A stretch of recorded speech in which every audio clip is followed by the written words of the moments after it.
So we look at this visual. This is a classic scientific test. These two colours are the same. Think of that as the content. But now let's change the context around those two colours. It's the same grey. But it appears to our brains to be quite different. This isn't a magic trick, it is actually the same colour. And I think it's important to sort of use that sort of visual metaphor when we think about the effect that context has on the content that we produce. The first little story I'm going to tell you takes us to Las Vegas. I'm afraid I'm not really taking you to Las Vegas, but it's an experiment that was done by a professor at the University of Arizona. And what they were doing was looking at how context could change the content of a message, or the effect of content. And what they were sort of trying to work out was that very often in marketing we think about these people at the beginning of these leaders who are happy to do things first, who are early adopters. And then we also think about people who are perhaps followers, who sort of follow those trends when they happen.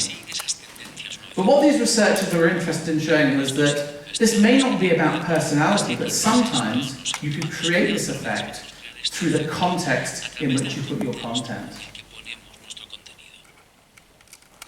So they looked at two different ads. One ad was about people visiting Las Vegas. And the idea was, welcome to Las Vegas, try something different. Stand out from the crowd. Do something which is maybe a little bit of a risk. In the other ad, they changed the line to visit Las Vegas, the most visited city in the world. 100 million people go there every year. It is something that many people do. Follow the crowd, take the safe choice, do what other people are doing. And what they did was something very, very clever. So before they showed these people these ads, one which was about standing out from the crowd, the other was about being part of the crowd and following the crowd, they showed a quick clip from one of two films. So to half of the people they showed these ads to, they showed a clip from The Shining with Jack Nicholson saying, all work and no play. Those really scary moments when he's going mad, smashing stuff up and things like that. And then they showed them the ad. To the other half of the group, they showed a clip from this 1995 film, not as well known as Stanley Kubrick's 1980 classic, with Ethan Hawke and Julie Delphi, called Before Sunrise. And this is a film, a romantic drama. And we sort of see them sort of being attracted to each other as they travel on train across Europe.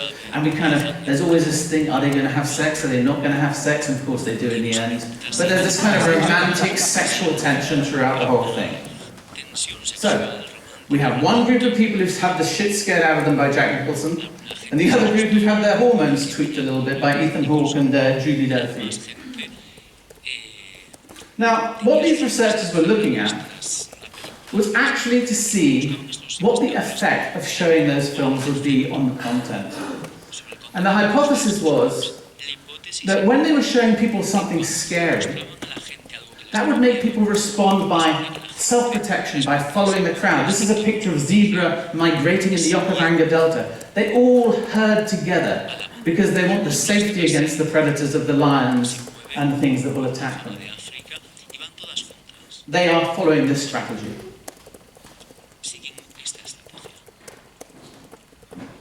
Equally, when people feel there is the possibility of romance or sex, they don't do this. They do this. They stand out from the crowd. They try to look different.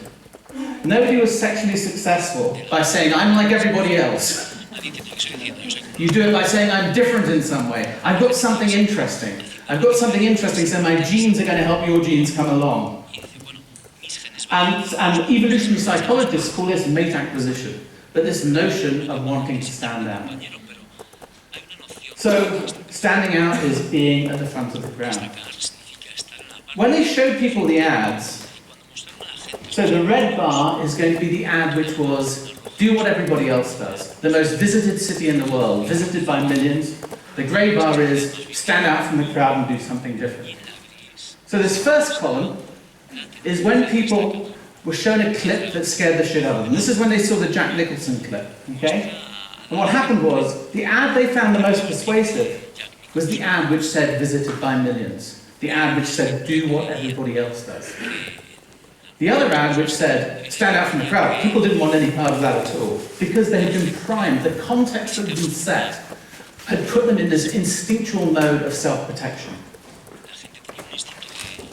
And when they showed the ads to the people who'd watched the romantic drama, stand out from the crowd was the ad which was most persuasive. The ad which said be the same was not persuasive at all. So this is a very interesting thing about the effect of context on our instincts. I talked about our gut responses, but what had happened there was that the context that people had seen had affected their instinctual response to the ad, to the content they saw later on. So we're going to go from Las Vegas, from gambling and hedonistic lifestyles, to Princeton, New Jersey, to the College of Theology, where priests are trained, and to some very interesting research that was conducted by John Darley and Daniel Batson in the 1970s. This is a very, very clever, very interesting experiment.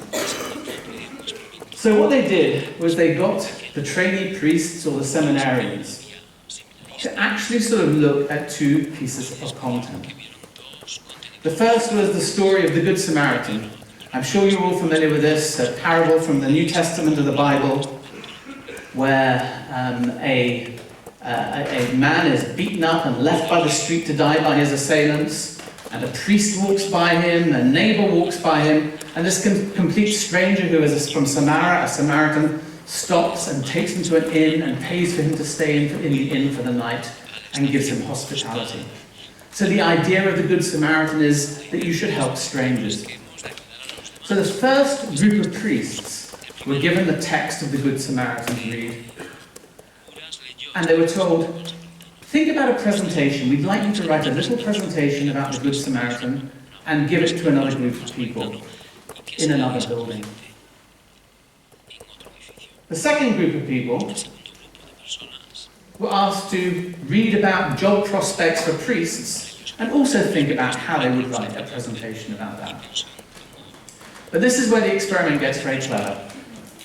So they were reading their things, and then the people organising the research said to half of them, they said, you were meant to be there at 3:03. You were meant to be there at 3 p.m. Go, hurry, go and do your presentation to the people who are waiting for you. To the other half, they said, it's 3:05. You don't have to be there till 3:15 p.m. Take your time. Okay. So, half the people had read the Good Samaritan, half had read the job prospects for priests, and half of each of those, to half of the people who read the Good Samaritan, they'd said, hurry up, you've got to be there. To the other half, they said, take your time. To half the people who read the job prospects for priests, they said, hurry up, you've got to be there. To the other half, they said, take your time. And I said this was a clever experiment. There's even more to it. So as these priests were going from building A to do their presentation in building B, they walked through a park, and in that park, there is somebody who is involved in the research who is pretending is an actor, who is pretending they're ill. They're coughing, they're spluttering, they're bending over. They look like they need help. And this was the real object of this research. The real objective of this research was to see whether the priests and which priests would stop and help the guy on the bench who wasn't well. So you might think the content they've been reading was all about, half of them had been reading a story about helping strangers in distress. They've been basically reading this story and thinking about this story and how they were going to present it. And the other half had been reading something not at all relevant. So you might think that the half of the people who'd been reading the Good Samaritan would be the ones who would stop. It makes sense, doesn't it? They've been reading about helping strangers. Here is a stranger. But actually, that's not what happened. It wasn't whether they'd been reading the Good Samaritan or whether they'd been reading about job prospects. What made the difference as to whether they stopped or not was whether they were told they were in a hurry or whether they were told to take their time. Again, the effect of the context, how they had been primed. If they were told that they needed to get there quickly, they passed by this poor person who was apparently ill. If they were told to take their time, they had the luxury of time to be able to help. It was not at all about what they had been reading before. So I think these are two interesting experiments from the field of social sciences. And they really, I think, make this point. If content is king, context is queen.